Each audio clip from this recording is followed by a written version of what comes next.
Eh bien, bonjour à tous amis passionnés. Aujourd'hui, on se pose pour une petite vidéo spéciale où on va discuter des pouvoirs magiques de l'Amaury. Là, tu te dis, mais qu'est-ce que ce clown va encore nous raconter? Bouge pas, camarade, ça se passe comme d'habitude, juste après le générique. C'est parti.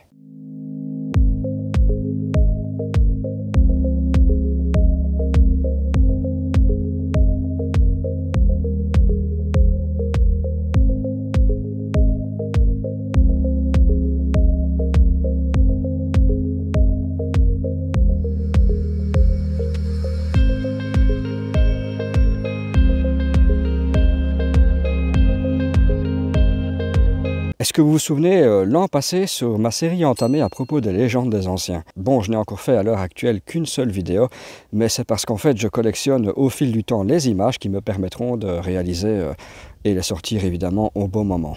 On peut considérer que cette vidéo-ci est l'épisode 2, avec comme ancien moi. Bah oui, 35 ans de champignons, même si je suis encore assez jeune, je crois qu'on peut me caser dans cette catégorie-là.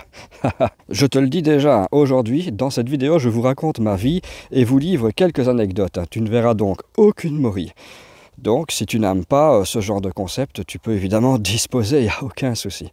Si cependant tu restes et que tu as aimé, n'hésite pas à laisser un petit like, ça fait toujours plaisir. Et également, si tu as aussi une petite histoire à raconter sur le sujet de la vidéo, écoute, n'hésite pas en commentaire. Donc, en ce qui me concerne, en fait, je crois bien que les moris ont effectivement un pouvoir magique, et même plusieurs. Le premier, c'est ce pouvoir magique qu'a la Maury de te rendre complètement dingue, mais totalement hypnotisé. Tu n'es plus toi, en fait, en période de Maury. Je vois les réactions des gens sur les groupes Facebook, par exemple. Je me dis, mais c'est pas possible qu'il soit comme ça dans la vie de tous les jours. Je crois qu'il y en a même, en fait, qui seraient capables de tuer pour des Maury. Moi, j'en suis pas, évidemment, à ce niveau, mais j'ai des fois des réactions que je n'ai qu'au moment des Maury. Des exemples, je t'ai dit que j'allais te raconter ma vie. Alors, par exemple, se disputer avec des membres de ma famille. Bon, là, tu vas quand même me dire, si tu as regardé ma précédente vidéo, ton oncle, c'est vrai qu'il exagère quand même de vider les spots à Maury la veille d'y aller ensemble. Ça, c'est vrai. Mais plaçons-nous du côté de mon oncle. Tu ne penses pas qu'il faut être sacrément possédé par le pouvoir magique de la Maury pour aller seul au Maury et tout ramasser ou presque la veille d'y aller avec ton neveu, l'accompagner et ensuite faire l'innocent. Deuxième exemple, risquer par exemple de se blesser pour protéger des places. Tu le ferais pour aucun autre champignon que la Maury. Un jour, je marchais sur un chemin et puis j'entends un moteur qui arrive, un quad. Tu sais ce que j'ai fait? J'ai plongé en fait. J'ai vraiment plongé comme tu le fais à la piscine, dans un tas de ronces qu'il y avait en bordure de chemin. Complètement con le gars. Évidemment, je ne me suis pas fait repérer et j'ai pu garder ma place. Ma mère, oui, ma maman en période de Maury, quand elle y allait, je t'assure, si la cueillette de Maury était un championnat du monde d'échecs, Garry Kasparov ne serait jamais devenu ce qu'il est. Elle essayait en fait d'avoir toujours 8 coups d'avance.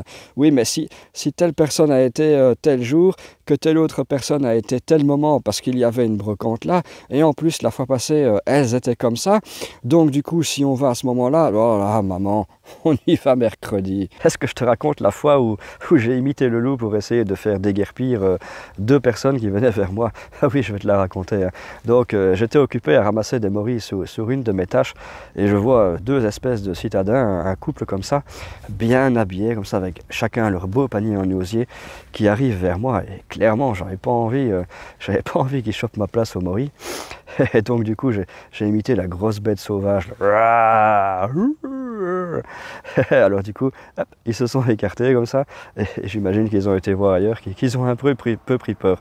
Voilà, il n'y a que la Maury évidemment, il n'y a que pour la Maury qu'on ferait ça. Il faut vraiment être sacrément possédé pour faire un truc pareil. Le second pouvoir de la Maury, c'est le pouvoir de guérison. T'es mal, t'es au bout de ta vie, mais vient le moment des Maury, tu te mets à galoper telle une biche dans la forêt. Là, je te parlais dans ma précédente vidéo d'un ami malheureusement décédé depuis, mais le garçon avait en fait de gros soucis de santé. En plus de l'âge, il avait un pacemaker et un appareil à sa gorge pour parler, par suite en fait d'un cancer. Et il avait également des gros soucis à se déplacer. Donc quand j'allais chez lui dire bonjour en automne au moment des cèpes, il était toujours là à dire « Oh, l'an prochain, tu ne me verras pas au Maury, c'est fini pour moi, de toute façon, je serai mort ». Et puis, venu le temps du printemps. Bon, Florian, je viens 1 heure avec toi au Maury. Hein. Puis, après 3 heures dans le bois, alors José, comment ça va? Oh, écoute, ça va, je tiens le coup, je me sens bien.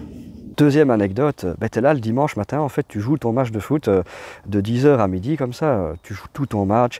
T'es fatigué, hein, tu le ferais pour aucun autre champignon que la Maury, hein, mais tu te dis, après avoir joué, t'es complètement cassé, mais allez, je vais quand même aller quelques heures au Maury. Hein. C'est vraiment le seul champignon pour lequel tu le ferais. Hein. Faut vraiment être complètement malade, sachant que même sans aller aux champignons après un match de foot, t'es complètement tordu le lundi, le mardi et le mercredi, et toi tu te rajoutes comme un gros con une après-midi de Maury.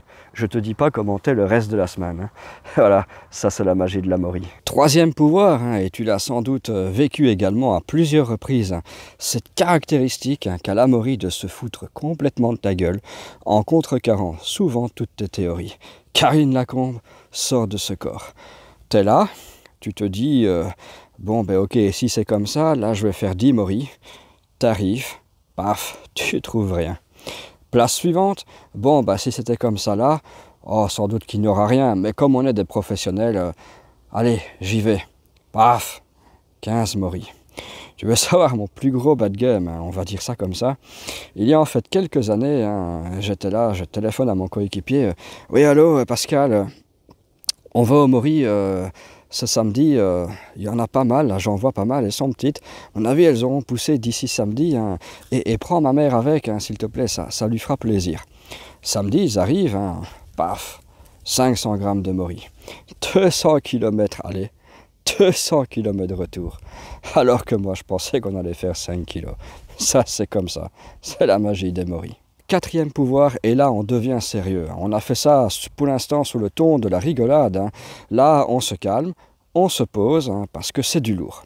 Je te passe en fait un extrait d'une de mes vidéos de l'an dernier et une de cette année-ci. Hein. Observe bien. Ça faisait longtemps qu'il n'y avait plus une Maury à cet endroit-là. Hein. Et ça, c'est des belles, regardez ça les belles Maury. Et il y en a un paquet. Je sais pas quel est le phénomène qui fait ça, mais ça faisait au moins 5-6 ans qu'il n'y avait plus une Maury à cet endroit-là. On va essayer d'observer le paysage après, on va voir ce qui se passe. Regardez ça. Hop là, 2 Maury. Là, des petites. Et alors j'en ai vu au loin en filmant la deuxième.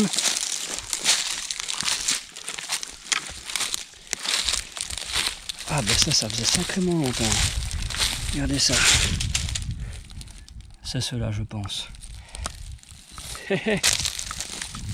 Incroyable.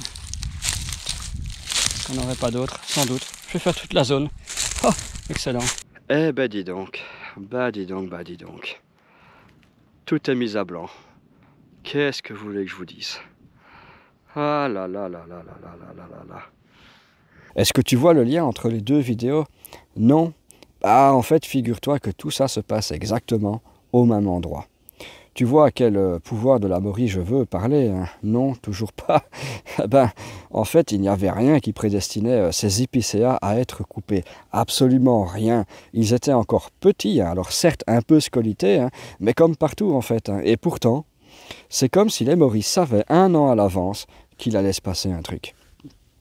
J'avais l'année passée ramassé un très grand nombre de Maury à cet endroit, hein, et elles sortent souvent, c'est vrai, en troupeau comme ça, dans un sursaut de survie. Mais là, franchement, comment est-ce qu'elles pouvaient savoir que l'an d'après, les arbres allaient être coupés et que ce serait fini pour elles? Alors je dis bien fini pour elle, hein, même si c'est une mise à blanc, hein, et que tu sais très bien que les mises à blanc en fait c'est ce qu'il y a de mieux, hein, ça peut être le pactole. Je nuance en fait car j'ai l'expérience de plusieurs mises à blanc, et lorsqu'ils coupent les arbres, hein, à un endroit qui donnait, il y a en fait toujours un paquet de Maury lorsque l'année précédente il n'y a pas eu ce paquet. Et donc vu que l'an dernier j'ai eu un gros paquet de Maury, je pense que cette année-ci il n'y aura rien. On ira voir après et ce sera la manière de conclure cette vidéo, hein, et de toute façon au pire si je me trompe, je dirais que la Maurie a activé son troisième pouvoir, celui de se foutre constamment de ta gueule. Bien sûr, je n'aimais pas cette hypothèse sur un seul exemple. Si je vous raconte ça, c'est que ça m'est déjà arrivé plusieurs fois et je vais te raconter mes autres anecdotes juste après. N'hésite pas également à faire pareil en commentaire si tu en as également. À mon avis, je ne dois pas être le seul dans ce cas. Tu peux également tenter une explication logique et scientifique de ce phénomène totalement hallucinant et surnaturel qu'a la Maurie de prédire en fait une coupe d'arbres. Moi, personnellement, je n'ai pas d'explication. Alors la première anecdote, en fait, j'étais en région namuroise avec mes parents, on va au Maurie et on trouve pas grand-chose. Arrivé à 14 h, mes parents en avaient un peu marre, il restait encore une place à faire. Et je leur dis, bah écoutez, on y va. Hein. Oh non, on n'y va pas, c'est bon, on n'a que 500 grammes, en plus il faut marcher, non. Mais si tu veux, vas-y, hein, on reste à la voiture, on se boit une tasse de café et tu y vas. Bon, bah ok, écoutez, j'y vais, voilà, je marche, je vais sur la place, j'y arrive. Et je rentre, je quitte le chemin, je commence à rentrer dans le bois et là, qu'est-ce que je vois? 22 moris, énorme, 2,5 kg de moris. On n'avait quasiment rien sur toute la journée. Et là, j'arrive. Qu'est-ce qui se passe? 2,5 kg de moris. Bon, évidemment, j'ai pas trop réfléchi, je les ai cueillis hein, et je suis revenu. Parce qu'en fait, j'avais même pas pris de sac, rien du tout. Je pensais trouver 2-3 moris comme chaque année. Et donc, bah, je me suis foutu à poil, j'ai pris mon t-shirt, j'ai fait un nœud et j'ai utilisé mon t-shirt comme sac. Et du coup, bah, me voilà à sortir du bois. En fait, il y a le bois et puis il y a un champ et puis il y a le chemin sur lequel ils étaient garés. Et je sors du bois torse nu comme ça et à mon avis ils ont dû se demander ce qui se passait. Et moi j'étais comme ça avec mon t-shirt. Et là je pense qu'ils ont compris qu'il se passait quelque chose. D'abord quand je suis arrivé à la voiture et qu'ils ont vu les moris, ils étaient un peu dégoûtés. Bref, j'ai pas réfléchi, mais l'année suivante, qu'est-ce qui s'est passé? Bah les deux freins étaient coupés. Deuxième anecdote, bah un de mes oncles, hein, il arrive sur un spot à moris autour d'un énorme frêne. Et sur quoi il tombe? 80 moris, 5 kilos. Totalement hallucinant. Bah, le garçon, il a évidemment tout cueilli, il s'en est vanté comme pas possible. Et l'année suivante, bah, le frêne, il était coupé. Alors qu'il n'y a rien qui prédestinait cet arbre à être coupé. Franchement, c'est totalement bizarre. Troisième et dernière anecdote, hein, j'arrive en 2018 hein, dans une de mes pessières. Hein, pessière, elle fait 5-6 rangées le long d'un champ, vraiment pas très grand. Mais je ramassais toujours 5-6 moris, j'étais bien content. Et j'arrive, et là, une trentaine de moris. Bon, je réfléchis pas, je coupe. Et l'année suivante, j'arrive, et c'est l'extrait que je suis occupé à passer en vidéo, parce que je l'ai filmé en 2019, c'est cette année-là que j'ai commencé ma chaîne YouTube, et regardez les moris que je trouve dans ce bordel. Et en fait, les moris que je trouve, hein, j'en trouve énormément. Hein. Je vous montre pas tout, parce que évidemment, j'ai plein de rushs et je sais pas tout montrer, mais j'en ai trouvé énormément au pied des arbres qui sont restés debout. Et en 2020, l'entièreté de tous les arbres s'était cassé la gueule. Hein. Donc, comment est-ce que les moris pouvaient savoir que cette pessière allait subir une tempête et que tous les arbres allaient sur 2 ans se casser la gueule? Franchement, moi, je n'ai absolument aucune explication. Bon bah voilà, cette vidéo est terminée, hein. J'espère que le concept vous a plu, hein. Me poser comme ça et vous raconter quelques anecdotes sur les champignons. Bah, j'en ai encore d'autres, hein, surtout les champignons, hein. Moi, si ça vous plaît, on pourra au fil du temps s'en raconter. Je vous avais dit qu'on allait vérifier si la mise à blanc de ma bonne sapinière allait donner cette année-ci. Personnellement, je ne pense pas, mais écoutez, je vous souhaite une bonne cueillette à tous. Je vous dis à la prochaine et je vous mets les images. Allez, ciao! Bon, ben les amis, force est de constater qu'il n'y a rien du tout. Hein. J'ai fait les quelques spots qu'il y avait dans cette pessière et j'ai absolument rien vu. Hein.